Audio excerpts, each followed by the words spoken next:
Gold, trusted gold buyers. మీరు తాకట్టు పెట్టిన బంగారాన్ని విడిపించి ఈ రోజు ఉన్న మార్కెట్ ధరకు కొనబడను. జరుగుతుంది కదా. మా కుటుంబం తెలంగాణ వచ్చింది, మా కుటుంబం విడిపోయింది.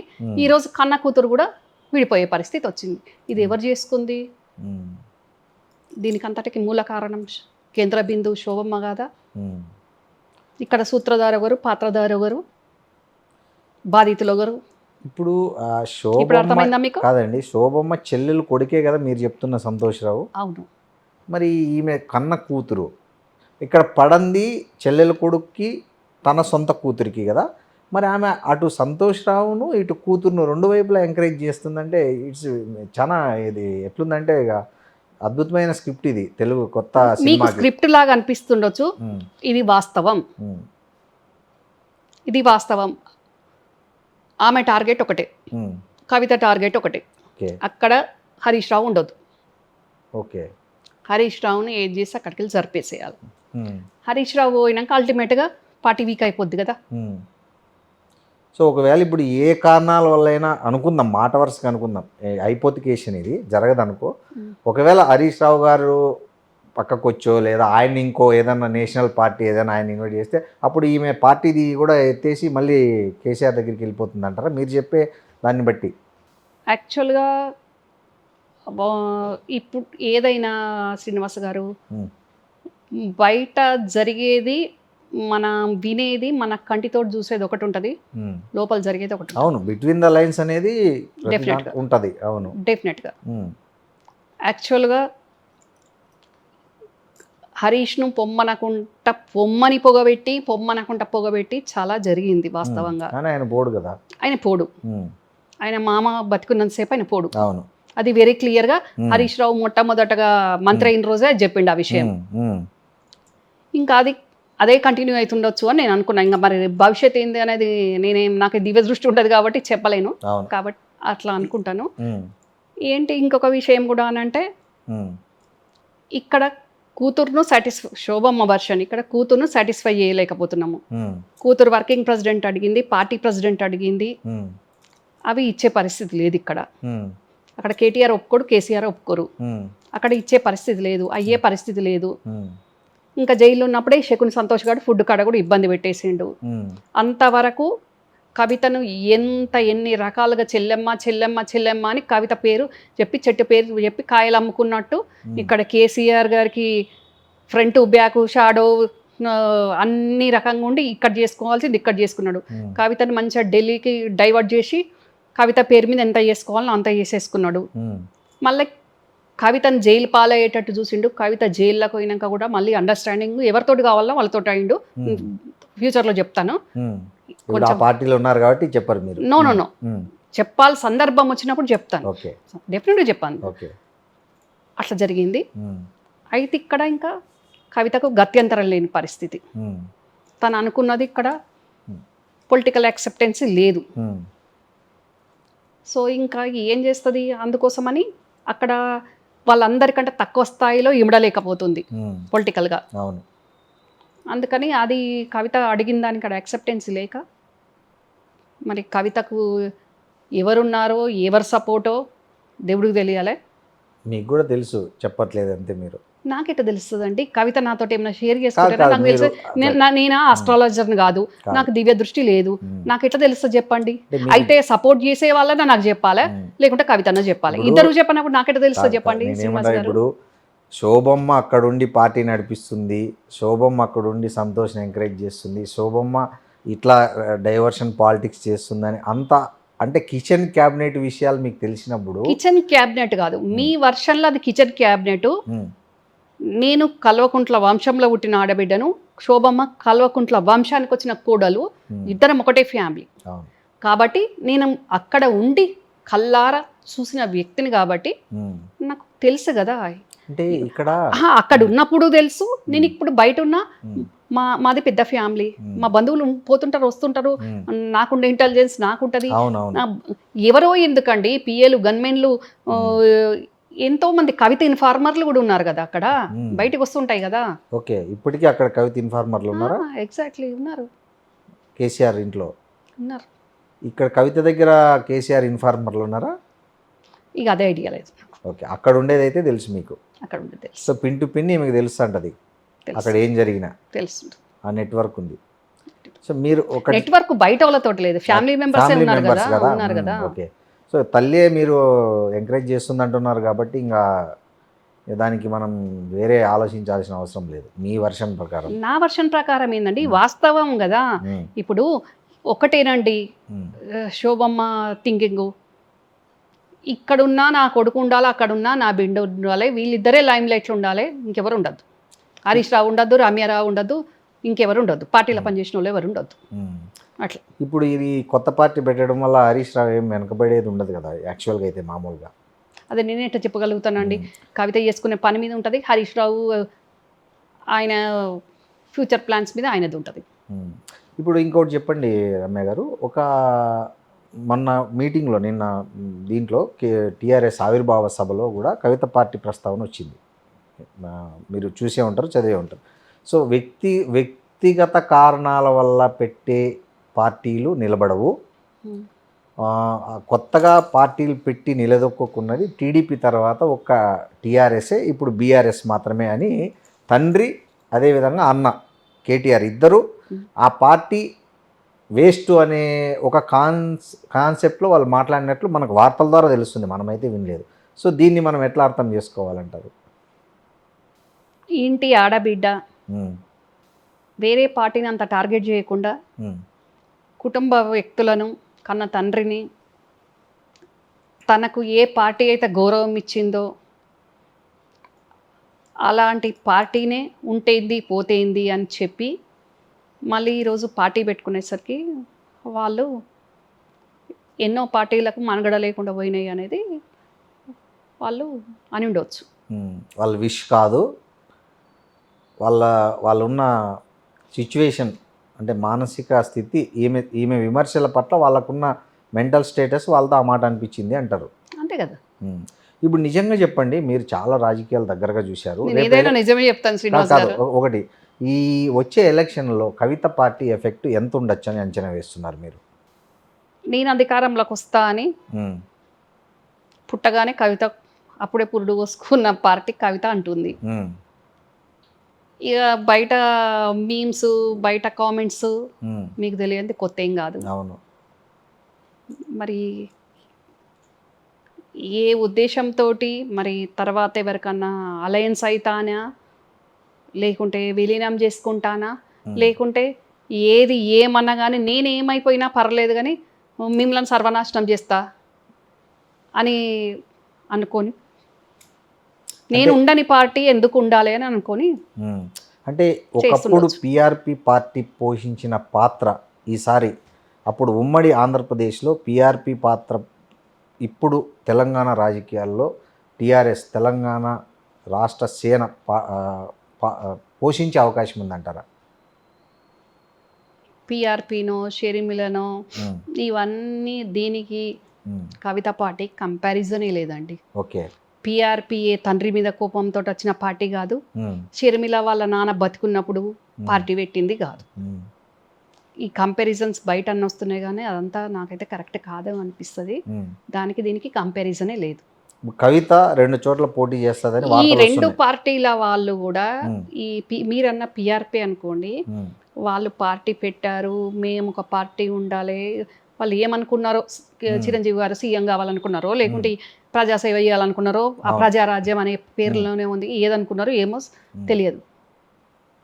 కానీ ఇక్కడ డిఫరెంట్, అది వ్యక్తులను మీద కోపమే అనుకోండి. నేను లేని పార్టీలో మీరెందుకు మంచిగా చల్లగా ఉండాలనుకోనో, రివెంజ్ పాలిటిక్స్ వర్కౌట్ అవుతాయంటారా కావంటారా తెలంగాణ అనుకొని ఈ పార్టీ వచ్చి ఉంటుంది. రివెంజ్ పాలిటిక్స్ను తెలంగాణ ప్రజలు ఆదరిస్తారా? ప్రజలు ఈ సోషల్ మీడియా వచ్చినాక యాక్చువల్లీ జనరేషనే చేంజ్ అవుతూ ఉంటుంది, అవేర్నెస్ వస్తూ ఉంటుంది. అట్లాంటిది ఈ సోషల్ మీడియా తోటి ప్రతి ఒక్కరు పొలంలో కూర్చున్న రైతు నుంచి ఇంటర్నెట్ ముందు కూర్చున్న వాళ్ళ వరకు కూడా అప్డేట్ మినిట్ టు మినిట్ ఏమవుతుంది అనేది తెలుస్తూనే ఉంది. అందరు వాచ్ చేస్తూనే ఉన్నారు. రివెంజ్ పాలిటిక్స్ అయినా మనం రియాలిటీగా ఉన్నామా లేవా అనేది కూడా అబ్జర్వేషన్ ప్రజల్లో ఉంటుంది, కానీ వాళ్ళు మనలాగా బయట మీడియా పడరు. ముందు చెప్పకపోవచ్చు, ఉమ్, కానీ వాళ్ళు ఎప్పుడు చూపించాలో అప్పుడు చూపిస్తారు. నేనేమంటా అంటే ఏ పార్టీ అయినా, ఎగ్జిస్ట్ అయిన పార్టీ అయినా, ఫ్రెష్ పార్టీ అయినా కూడా అమలుకు సాధ్యం కానీ హామీలు ఇవ్వద్దు, ప్రజలను మభ్యపెట్టొద్దు. ఉమ్, ఏవైతే మనం రియాలిటీగా చేయగలుగుతామో అవి చెప్పి ప్రజలను మెప్పించి మనం మన గోల్ రీచ్ అవ్వాలనుకున్న దగ్గరికి రీచ్ అవ్వడానికి ట్రై చేయాలి ఉమ్. అనేది నేను అంట. అంటే ఆమె చెప్పిన దాంట్లో ఒకటి 5 లక్షల ఉద్యోగాలు అయితే 5 సంవత్సరానికి కాదు 4 లక్షలు అనేది అంట. సంవత్సరానికి ఇన్ని ఇస్తారేమో బహుశా. అంటే మొత్తం 5 ఏళ్ల కాల పరిమితిలో ఎక్కడ నింపాలనుకున్నారు. ఎట్లా పాసిబుల్ అవుతుంది, ఎట్లా ఇస్తారు, ఎట్లా నువ్వు సీఎం కూతురు ఉన్నప్పుడు చెప్పిందే ఇప్పుడు నీ మేనిఫెస్టోలో లేదు కదా, అది పెట్టి ఉండాలి కదా డెఫినెట్గా. నువ్వు ఒక మహిళ పార్టీ పెట్టినప్పుడు మహిళల భద్రత ఫస్ట్, మహిళల భరోసా ఫస్ట్, మహిళల భవిష్యత్ ఫస్ట్, ముఖ్యంగా మహిళల బతుకును ఛిద్రం చేస్తున్న ఈ మద్యపానాన్ని ఫస్ట్ దాని మీద నువ్వు అదే ఫస్ట్ పెట్టాలా, ఫస్ట్ అంశంగా నీ నీ ఎజెండాల ఫస్ట్ ఆ అంశం పెట్టాలా. దాని మీదనే నువ్వు పార్టీ పెట్టిన తక్షణం నువ్వు దాని మీదనే పోరాటం చేయాలి నువ్వు వాస్తవంగా. సో ఇప్పుడు టోటల్గా మీరు చెప్పొచ్చేది దాని మీద పోరాటం చేయకుండా ఇక కవితను ట్రోల్ చేస్తున్న వాళ్ళు, స్కామ్ గురించి ట్రోల్ చేస్తున్న వాళ్ళని మాత్రం నా మీద ట్రోల్ చేసిన వాళ్ళ మీద కేసులు పెట్టడానికి ఏమన్నా సెక్షన్లు ఉన్నాయా అని వెతుక్కోవడం, అది ఎంతవరకు కరెక్టు? ఇప్పుడు మీరు చెప్పేదాన్ని అన్నిటిని బట్టి చూస్తే ఎంత ప్రభావం చూపిస్తుంది అంటారు వచ్చే ఎన్నికల్లో? మీ అంచనా చెప్పండి. రాజకీయం అంటేనే గంటకు రోజుకు చేంజ్ ఉంటుంది శ్రీనివాస్ గారు. అవునండి, కరెక్టే, నేను ఒప్పుకుంటా. కానీ ఒక అంచనా ఉంటుంది కదా ఎవరి పట్ల అయినా. ఇప్పుడు బీఆర్ఎస్ అంటే మినిమం ఒక ఇన్ని సీట్లు గెలుస్తుంది అని అనుకుంటాం. కాంగ్రెస్ దానికి ఉన్న ప్రజాబలాన్ని బట్టి సింపుల్గా ఒకటే చెప్పాను శ్రీనివాస్ గారు, నేను చల్లగా లేని దగ్గర అవతల వాళ్ళు ఎందుకు చల్లగా ఉండాలి? సో అంటే మీరు చెప్పేది ఈమె దెబ్బ కొట్టేది బీఆర్ఎస్నే, సో మధ్యలో లాభపడేది ఎవరు? వీళ్ళిద్దరి పోట్లాటలో అదేదో రొట్టె ముక్క కోసం పిల్లులు కొట్లాడుకుంటే కోతి బాగుపడిన కథ ఒకటి చదువుకున్నాం మనం చిన్నప్పుడు. సో అది ఇప్పుడు ఇక్కడ రిపీట్ అవుతుందంటారా? మరి అదే కనిపిస్తుంది కదా. ఓకే, సో నేనేమంటాను అంటే ఇప్పుడు కవితకు అనుకున్న పదవి అక్కడ బీఆర్ఎస్లో ఇచ్చినా ఇవ్వకున్నా కేసీఆర్ కూతురు ఉండడమే అందరూ గౌరవిస్తారు, యాక్సెప్ట్ చేస్తారు, ఇష్టపడతారు. నేను కూడా అదే అంటాను, కేసీఆర్ కూతురుగా ఉన్న గౌరవము ఏ పదవి కొలమానం కాదు. వాస్తవం కాదు శ్రీనివాస్ గారు? వాస్తవమే. కానీ ఆమెకి ఆ పొలిటికల్ పొటెన్షియాలిటీ ఉండి జీల్ ఉండి ఉన్న క్యాపబిలిటీ ఉన్నప్పుడు తను ఒక పదవి కోరుకోవడంలో తప్పు లేదు కదా. తప్పు లేదు. నువ్వు అదే బీఆర్ఎస్లో అదే కేసీఆర్ గారి కూతురుగా ఆల్రెడీ నీకు ఎమ్మెల్సీ ఉన్నావు, నీకు కాన్స్టిట్యున్సీ పార్లమెంటరీ కాన్స్టిట్యున్సీ ఉంది నిజామాబాదు. ఆ నిజామాబాద్ ప్రజలకు సేవ చేసుకుంటూ నీ జాగృతి నుంచి నువ్వు సర్వీస్ చేసుకుంటూ బీఆర్ఎస్ టోటల్గా నిన్ను ఓన్లీ నిజామాబాద్లో కూడా ఉండమనలే కదా, నువ్వు ఓవరాల్గా అంతటికి వెళ్తున్నావు కదా. తెలంగాణ ప్రజలకు సేవ చేసుకుంటూ అన్ని జిల్లాల ప్రజలకు సేవ చేసుకుంటూ ఇంకా 2.5 సంవత్సరాలు అయితే ఎలక్షన్స్ వస్తాయి కదా, అప్పటి వరకు ఓపికగా ఉండొచ్చు కదా. అప్పుడు మళ్ళీ నువ్వు గెలవచ్చు కదా. నువ్వు ఎమ్మెల్యేను కావాలంటే ఎమ్మెల్యేనో, ఎంపీ కావాలంటేనో ఎంపీగా గెలవచ్చు కదా. ఇప్పుడు ఆమె సిద్దిపేట నుంచి పోటీ చేస్తారనే వార్త వినిపిస్తుంది. ఒకవేళ నిజంగా అదే జరిగితే హరీష్ రావు వర్సెస్ కవిత మధ్య ఎట్లా ఉంటుందంటారు పోరు? అంటే వాళ్ళిద్దరికే ఉంటుందని మీరు ఎట్లా డిసైడ్ చేస్తారు? ఆడ బలమైన శక్తులు కదండి హరీష్ రావు. అంటే వాళ్ళెందుకు బలమైన శక్తులు అండి? నేను లేనా? సో మీరు పోటీ చేస్తారా? తెలియదు నాకు ఆనెస్ట్గా. నేను మొట్టమొదటి ఆడబిడ్డనండి, చింతమడక ఆడబిడ్డ నేను. మీరు కూడా సిద్దిపేట నుంచి పోటీ చేస్తారు నెక్స్ట్? సిద్దిపేట నాదే ఫస్ట్, నాకే ఉంటదండి ఆ సో రైట్. ఓకే, మీ ముగ్గురు పోటీ చేశారు అనుకుందాం సిద్దిపేట నుంచి. ముగ్గురు పోటీ చేయడం కాదు శ్రీనివాస్ గారు, వాళ్ళిద్దరే అని మీరు డిసైడ్ లేదు. చేస్తే అంటే ఆమె నేను ఎక్కడ పోతాను? నేను కూడా శత్రువు ఉంటాను కదా కదా. ఆయన డైరెక్ట్ హరీష్ అంటే హరీష్ రావు ఆ టైంకి అక్కడ చేస్తాడో చేయడు ఏం తెలుసు. అంతేనా? అంటే ఆమె పోటీ చేస్తే హరీష్ రావు వేరే కాన్స్టిట్యున్సీకి వెళ్ళిపోతాడా? ఆమె చేస్తే హరీష్ రావు పోయేంత పిరికి పంది హరీష్ రావు. నేను అనేది ఏంది అని అంటే, ఒకవేళ డీలిమిటేషన్ వచ్చినా, రిజర్వేషన్ అయినా, ఒకవేళ మహిళ అయినా అక్కడ ఎవరు చేస్తారో తెలియదు, డీలిమిటేషన్ అయినా రెండు అవుతాయి. కాబట్టి ఉంటాయి కదా చేంజెస్. సో మీరు ముగ్గురు పోటీ చేస్తే ఫర్ అనుకుందామండి ఎట్లా ఉండబోతుంది సిద్దిపేట రిజల్ట్ నేను అనేది చూడండి మీరు. ఎందుకంటే వాళ్ళిద్దరికంటే ఎవరికి ఎన్ని ఓట్లు వస్తాయి? వాళ్ళిద్దరికంటే నాకు ఫస్ట్ బర్త్ రైట్ అండి. రైట్ మీకు ఉందండి, ఓట్లు ఎవరికి ఎన్ని రావచ్చు అంటున్నా నేను. ఎవరిని ప్రజలు యాక్సెప్ట్ చేసి ఎవరు చేసుకునే పని విధానం మీద దాని మీద డిపెండ్ అయి ఉంటది.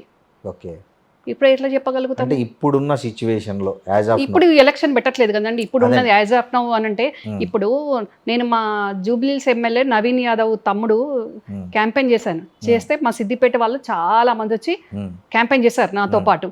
వాళ్ళందరూ అన్నారు మీరు రండి, కాంగ్రెస్ కరెక్ట్ క్యాండిడేట్ దిక్కులేడు, మీరు రండి, అసలు సిద్దిపేట బిడ్డ మీరు అసలు మీరు రండి, మేము చూసుకుంటాము. అంటే ఉన్నాడు ఒకటి నడవని, ఎందుకు నా కరీంనగర్ నాకు ఉంది, నేను అక్కడ పని చేసుకున్న 12 సంవత్సరాల నుంచి, నాకు మళ్ళీ సిద్దిపేట ఎందుకు, ఎట్లాగో సిద్దిపేట ఆడబిడ్డనే, సిద్దిపేట నాది కాదని అనడానికి ఎవరుంటారు, అవసరమైనప్పుడు భవిష్యత్తులో చూద్దాము అని అన్నాను.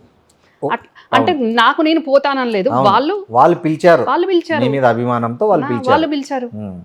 ఇప్పుడు రేపు నిజంగానే ఎన్నికలు జరిగితే హానెస్ట్గా మనం ఇప్పుడు జరుగుతున్నాయని కాదు కానీ ఒక అంచనా ఉంటుంది మీకు, పాలిటిక్స్లో ఉన్నారు కాబట్టి, మేము మీడియాలో ఉన్నాం కాబట్టి. మరి మీరు ఎట్లా డిసైడ్ చేసిండ్రు? నేను పాలిటిక్స్లో ఉన్న అంచనా అంటారు, నా గురించి మొత్తం ఇన్పుట్ అంతా తీసుకుంటారు, మళ్ళీ కవిత హరీష్ రావు వాళ్ళు ఇద్దరే అని మీరు ఎట్లా డిసైడ్ చేస్తారు?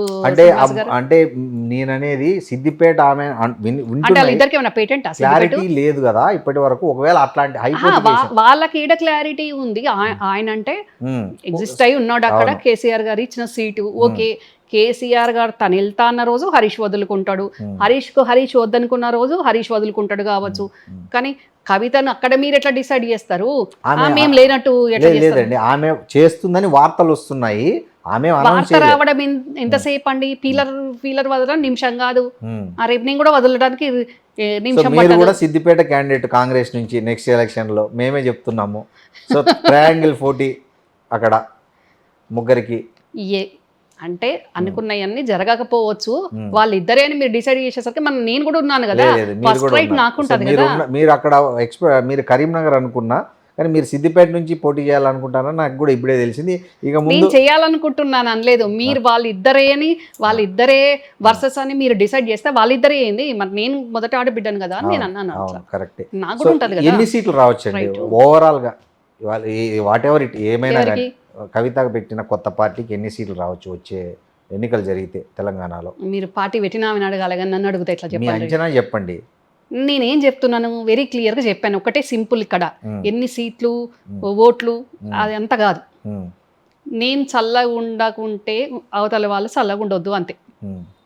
అంతే, ఆ పార్టీ లక్ష్యము అధికారంలోకి రావడం కాదంటారు ఫస్ట్ అది. ఓకే, ఫస్ట్ లక్ష్యము బీఆర్ఎస్ని దెబ్బ కొట్టడం అంటారు. డెఫినెట్గా అంతే. సో దీనివల్ల మీ కాంగ్రెస్ పార్టీకి లబ్ధి. నేను అనేది ఏందండి వెరీ క్లియర్, కవితనే చెప్పింది కదా, మారిన మనిషి మన మనిషి కాదు మర మనిషి అని చెప్పింది కదా. ఆ మర మనిషి మారుతున్నాడు, మర మనిషి అవుతున్నాడు అని నువ్వు బయటకు వచ్చినాకనే తెలిసిందా?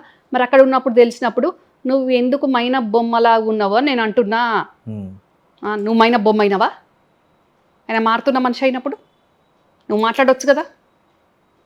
బయట ఉండి నేనే ఇన్ని మాట్లాడుతున్నప్పుడు నువ్వు లోపల ఉంటే ఎందుకు మాట్లాడలేదు? మనలో నిజాయితీ ఉండి, మనలో చిత్తశుద్ధి ఉండి, మనలో నిజంగా ప్రజల మీద అవగాహన ఉండుంటే మాట్లాడాలి కదా. కవిత ఇప్పుడు బయటికి వచ్చి మాట్లాడే కంటే అక్కడ ఉండి ఇప్పుడు తన అన్ని మాట్లాడుతున్న మాటలన్నీ 1000 మాట్లాడుతాను, ఒక్క మాట అయినా అక్కడుండి బయటికి వచ్చి మాట్లాడితే ఈరోజు ప్రతి ఒక్కరు కవితకు బ్రహ్మరథం పట్టకపోయేదా శ్రీనివాస్ గారు? అదే కదా ఆమె లెటర్ రాసింది, ఆమె చెప్పాలనుకున్న విషయాలే కదా లెటర్ రాసింది. లెటర్ ఇచ్చింది ఎవరికి? తెలంగాణ ప్రజలకి ఇవ్వలేదు. నువ్వు రాసిన లెటర్ అంటే అంతర్గత వ్యవహారాలు కాబట్టి కేవలం తండ్రి వరకు పోవాలనుకుని ఉంటుంది. పార్టీ అంతర్గత వ్యవహారం కాబట్టి రచ్చ చేయొద్దు అనుకుని ఉంటుంది. రచ్చ చెయ్యొద్దు అని అనుకున్నప్పుడు తండ్రి అడుగుజాడల్లో, తండ్రి కనసాయిగలలో, తండ్రి సమక్షంలోనే ఉండాలి కదా. పదవి ఉన్నా లేకపోయినా నష్టమైతే లేదు కదా. పదవి లేకుంటే లేని నష్టం లేదు కదా. ఇప్పుడు మీడియాని కాదు ప్రజలందరూ కూడా కంపేర్ చేస్తున్నారు, షర్మిల లాగా అవుతుంది కవిత. షర్మిలది కవితది డిఫరెంట్. ఉమ్, షర్మిల తండ్రి కోసం తన ఇల్లే ఇచ్చింది, మనకు తెలుసు కదా. అవును. రాజశేఖర్ రెడ్డి గారికి ఇల్లు లేకుంటే కూడా షర్మిల ఇల్లే ఇచ్చింది. ఉమ్, తర్వాత రాజశేఖర్ రెడ్డి గారు పోయినాక జగన్మోహన్ రెడ్డి కోసం పాదయాత్ర జైల్లో ఉంటే చేసింది. పాదయాత్రలు చేసింది, ఉమ్, అన్న కోసం సాక్రిఫైస్ చేసింది. ఉమ్, ఇక్కడ కేసీఆర్ గారు బతికే ఉన్నారు కదా, ఉమ్, బతుకున్నప్పుడే ఈ భాగవతం అంతా అయింది కదండి. అక్కడ షర్మిల ఆస్తులు రాలే, పదవి రాలేదు, కష్టము అయింది, నష్టము అయింది. మరి ఇక్కడ కష్టము కాలే, నష్టము కాలేదు, అన్నీ వచ్చినాయి. అధికారం వచ్చింది, ఆస్తులు వచ్చినాయి, అన్నీ వచ్చినాయి. కేవలం ఇంకా కేసీఆర్ గారు పార్టీ ప్రెసిడెంట్ రాసేది ఉండేనా, అదొకటే కదా తక్కువ. అంటే తండ్రి ఉన్నంత వరకన్నా సమన్వయంగా ఉంటాము అనే పరిస్థితి అక్కడ లోపించింది. ఇక్కడ ఇదంతా దీనికి కేంద్ర బిందువు ఎవరు? శోభమ్మ కదా. ఎందుకు అమెరికాలో ఉన్న వాళ్ళని పట్టుబట్టి కేసీఆర్ గారు అన్నారు కదా, మొట్టమొదట మా కరీంనగర్ సింహగఢ్ జిల్లాలో నేను మియా బీబీ నా బేటా బేటీ అమెరికాలో ఉన్నారు. అవును. ఎందుకు వచ్చిండ్రు మరి? కేసీఆర్ గారు ఏలుబెట్టి పిలిపియలే కదా, వాళ్ళకి చెరో జెండా చేతిలో పెట్టలేదు కదా. ఇదంతా చేసింది ఎవరు? శకుని ఫ్యామిలీ అండ్ శోభమ్మ ఈ కంపెనీ కాదా చేసింది, పిలిచింది? ఏం అవసరం వచ్చింది? వీళ్ళ పదవుల్లో తెలంగాణ 2001 జెండా మోసిన వాళ్ళు కానివ్వండి, జయశంకర్ గారు కానీ, ఇప్పుడు జయశంకర్ గారు సిద్ధాంతకర్త బొమ్మ పెట్టుకున్నాను, ఇదే జయశంకర్ గారికి మరి మీరు పదవులు తీసుకోకుండా మరి జయశంకర్ గారికి ఎందుకు ఇవ్వలేదు? అప్పుడే కోదండరామ్ గారికి ఎందుకు ఇవ్వలేదు? ఇంకా అప్పుడు ఉద్యమంలో ఉన్న వాళ్ళు చాలామంది ఉన్నారు కదా, వాళ్ళందరికీ ఎందుకు ఇవ్వలేదు? అమరులైన కుటుంబాలకు ఈ 4 ఉద్యోగాలు తీసుకోక హరీష్ కానీ, నేను హరీష్ను కూడా అంట, హరీష్ కానీ, కవిత కానీ, కేటీఆర్ కానీ, శకుని సంతోష్ కానీ, కేసీఆర్ గారు ఉండని, ఈ 4కి ఎందుకు ఉద్యోగాలు లేకుంటే అమరుల కుటుంబం నుంచి ఒకటి, ఉద్యమకారుల కుటుంబం నుంచి ఒకటి, మేధావుల కుటుంబం నుంచి ఒకటి, మీలాంటి ఉద్యమంలో ఉన్న జర్నలిస్టుల అందరి తరఫున ప్రతినిధిగా ఒకరిని 4కి 4 పదవులు ఇస్తే ఈరోజు చరిత్రలో ఏ రకంగా ఉండేదండి? అవును, వాస్తవమా? వాస్తవం. ఈరోజు ఈ పరిస్థితి వచ్చేదా? ఈ తన్నులాట వచ్చేదా? ఇంకో పార్టీ బయటికి వచ్చేదా? నవీన్ పట్నాయక్ లాగా కేసీఆర్ గారు కూడా సీఎం ఉండేది కదా ఎప్పటికీ. ఫైనల్గా ఒకటి చెప్పండి, కేసీఆర్ ఫ్యామిలీలో జరుగుతున్న ఈ వారసత్వ యుద్ధం తెలంగాణ రాష్ట్ర రాజకీయాలను భవిష్యత్తులో ఎలా ప్రభావం చూపబోతుంది? నేనేం చెప్తున్నా శ్రీనివాస్ గారు, తెలంగాణ వచ్చింది, మా కుటుంబం విడిపోయింది, కుటుంబ సభ్యులు పదవులు తీసుకొని ఆ పదవులు అనుభవించి మళ్ళా అధికారంలో లేనప్పుడు మళ్ళా ఆధిపత్య పోరు, అధికారం కోసం ఈ ఆరాటంలో ప్రజలు ఆగమవుతున్నారు. ప్రజల కంటే ఎక్కువ ప్రజలు వాళ్ళకి నచ్చిన వాళ్ళకి ఓటేస్తారు కావచ్చు ఓటమి, కానీ ఉద్యమ జెండా మోసిన వాళ్ళు, ఏమి కాని వాళ్ళు, బతుకు ఛిద్రమైపోయిన వాళ్ళు, ఇంకా కేసీఆర్ గారిని నమ్ముకొని ఉన్నవాళ్ళు, వాళ్ళ భవిష్యత్ ఏంది? నిన్నటికి 25 సంవత్సరాలు అయిపోయింది. ఆ జెండా పట్టుకున్న నవ యువకుడో, ముసలోళ్ళు అయితే ఎంతమంది చచ్చిపోయినరో తెలియదు. నవ యువకులు 25 ఏళ్ళ జెండా మోసినోడు ఇప్పటికీ 50 ఏళ్ళు అయి ఉంటాడు. ఇంతవరకు ఏ పదవి రానున్న వాళ్ళ భవిష్యత్ ఏంది? వాళ్ళ కుటుంబ పరిస్థితి ఏంది? కుటుంబ సభ్యులం మేమే ఆగమైపోయినాం. జెండా మోసి మోసి సాక్రిఫైస్ చేసి బిజినెస్లు పక్కకు పెట్టేసుకొని మేమే బయటికి వచ్చేసి ఇదైపోయింది.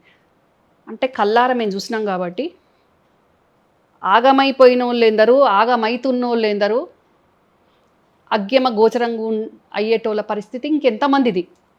కేవలం ఈ 4 ఆధిపత్య పోరాటం, అధికారం కోసం, ఆరాటం కోసం ఇంకా ఎన్ని లక్షల మంది కార్యకర్తలు, ఎన్ని వేల మంది నాయకులై భవిష్యత్తు ఆగం చేయదలుచుకున్నారని నేను అడుగుతున్నాను.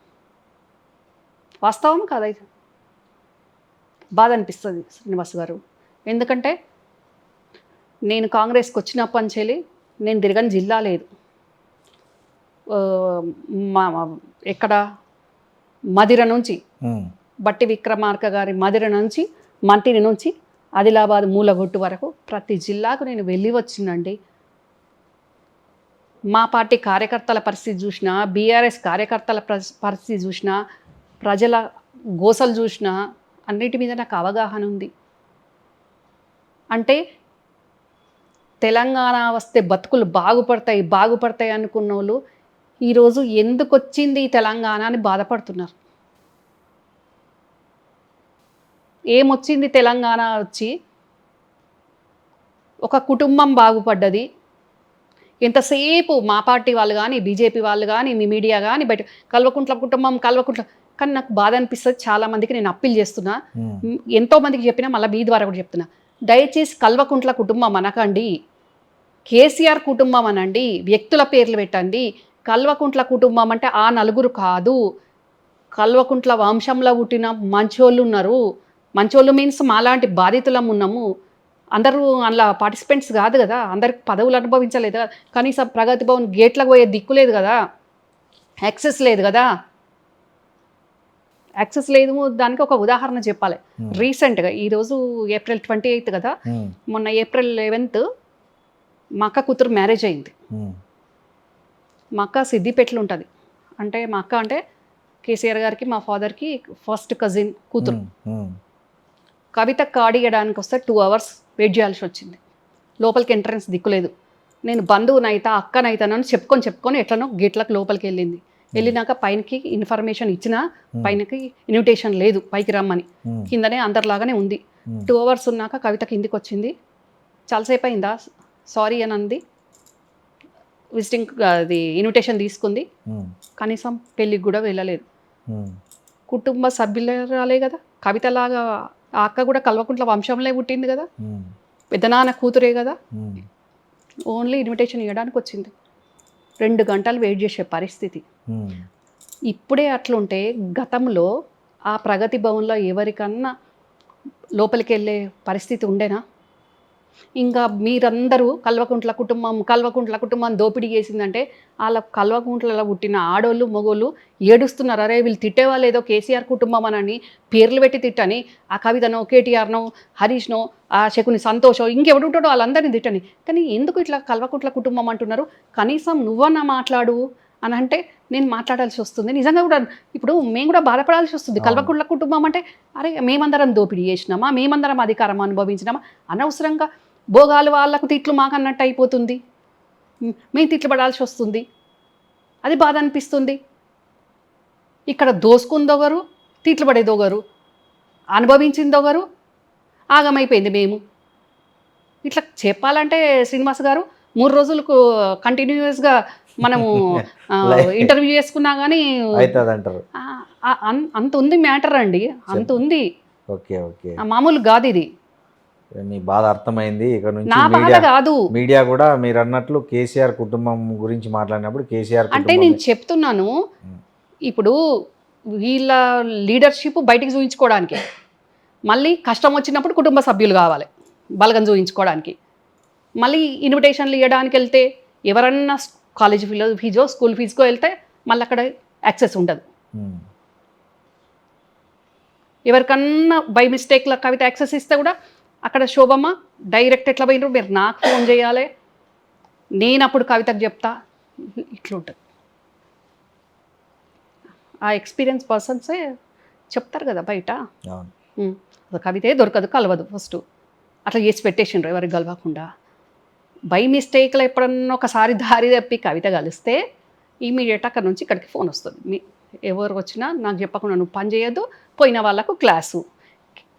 ఇప్పుడు మా అక్క చెల్లెళ్ళు, మా ఫ్యామిలీ మెంబర్స్, పెద్ద ఫ్యామిలీ వెళ్తారు. కేసీఆర్ గారు బాబాయి, పెద్దనాన్న బాబాయ్ వెళ్ళి వాళ్ళు సంతోషంగా ఫేస్బుక్లలో ఫోటోలు అప్లోడ్ చేస్తే కూడా ఈమె ఫోన్ చేసి తీసేపిస్తుంది శోభమ్మ. ఆ ఫోటోని చూపించి ఎవరే పనులు చేసుకుంటారో అని. కానీ ఏ శకునుగాడైతే ఈరోజు కుటుంబం సర్వనాశనం అవడానికి కారణమైందో, కన్న బిడ్డనే ఈరోజు బయటకు పోయి కన్న తండ్రినే తిట్టే పరిస్థితి దాపురించింది అనేది ఇంకా కూడా జ్ఞానోదయం అవుతలేదు. మీరు ఇందాక అడిగినరు కేసీఆర్కి ఇంత తెలిసిన ఆయనకు గంత తెలియదా అని. తమిళలో జయలలితకు అమ్మ అని పిలిపించుకుంది, ముఖ్యమంత్రి అయింది, ప్రజల అభిమానాన్ని చూరగొన్నది. ఆమె నన్ను అమ్మ అని పిలువనరి అని ఆమె ఏం చెప్పలేదు. ప్రజలు ఆమె చేసిన దానికి ఆమెను అట్లా అమ్మ అని అట్లా పిలుచుకున్నారు. అవును. అలాంటి జయలలితకు పెళ్ళి లేదు, పిల్లలు లేరు. నేను కేసీఆర్ గారికి అన్నబిడ్డ ఎట్లనో అక్కడ జయలలిత గారికి కూడా అన్నబిడ్డ ఉన్నది. అవును.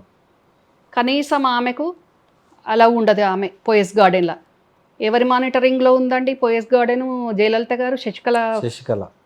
మరి ఇక్కడ కూడా శశికళ మానిటరింగ్లోనే ఉంది. ఇక్కడ శకుని సంతోష్ వాళ్ళ అమ్మ పేరు శశికళనే కదా. ఈ శశికళ కరీంనగర్ నుంచి రిమోట్ ఆపరేట్ చేస్తుంది కదా. తెలంగాణ శశికళ అంటారు మీరు. వాస్తవం అది. తెలంగాణ శశికళ అనడం ఏంది? అది వాస్తవం. ఓకే. అంటే ఇక్కడ ఎంత తెలివి కళ్ళతనమైనా ఏదైనా ఇంటి దొంగని ఈశ్వరుడు గుర్తుపట్టడు అన్నట్టు తన నీడ అనుకున్న నీడల్నే కట్టప్పలు ఉంటారు.